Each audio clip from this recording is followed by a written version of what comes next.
Konformita znamená prežiť situáciu, v ktorej ste boli alebo v ktorej sa nachádzate, takže sa vzdáte, aby ste sa vzdali kúska zo seba. Vyjadrenie tohto boja vyvoláva výsmech, kritiku alebo odmietnutie.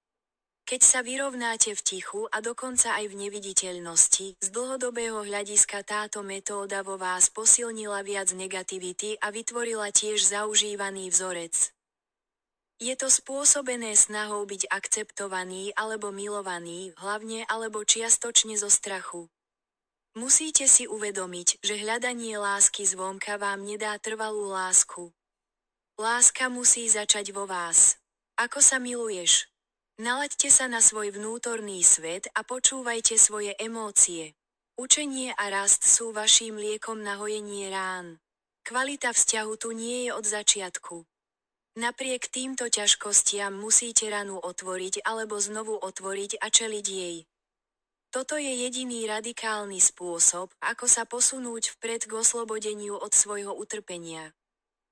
Malý pozostatok negativity môže vrátiť svoju intenzitu. Ak ste s liečením začali v minulosti, nenechajte to bez kontroly. Musíte vážne brať alebo prehodnotiť svoje emocionálne zdravie ako prioritu. Cítiť lásku je vaša vrodená schopnosť. Môžete ho dočasne otlačiť kvôli negatívnemu pocitu. Bez ohľadu na to, všetko vo vašom živote sa vždy vráti k láske. Nesmiete sa vzdať lásky. Je to pokrok milovať bezpodmienečne, jazyk svetla, ktorý rozptýli vašu negativitu. Musíte otvoriť svoje srdce a dušu všetkým možnostiam. Nedovoľte nikomu a ničomu, aby definoval, čo by mala byť láska. Pretože tak je láska od začiatku poškvrnená, ako sú očakávania, uzavretá perspektíva, sebaľútosť a hnev. Môžete zbaviť podmienok svojich pripútaností. Aby ste oslobodili svoje utrpenie a vnútorne zapálili svoju bezpodmienečnú lásku. Otvorene prijímať znamená neposudzovať to, čo dostávate. Koľkými spôsobmi používate úsudok na odmietnutie niečoho alebo niekoho? Uznajte ich a urobte pozitívne zmeny vo svojom negatívnom postoji. Spoliehali ste sa na jeden alebo viacero mystických nástrojov, aby ste sa cítili lepšie.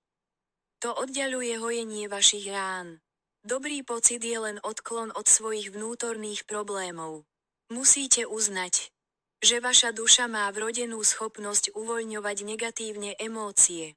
V zásade musíte čeliť spôsobu, akým sa podmienečne milujete, aby ste zapálili svoju bezpodmienečnú lásku. Keď žijeme na tejto fyzickej úrovni, aspekt duše sa často zanedbáva. Zvýšte svoje povedomie v tomto ohľade prvoradé pre čokoľvek. Vaša duša vám dáva vedomie. Ale to sa rozdelilo a izolovalo do mnohých oddelení.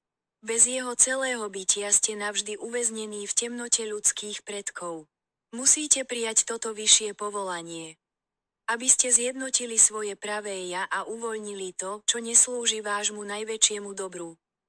Keď ste stratení, vždy sa nechajte viesť domovom bezpodmienečnou láskou. Táto láska je taká potrebná, aby vyživila vašu dušu späť do svetla.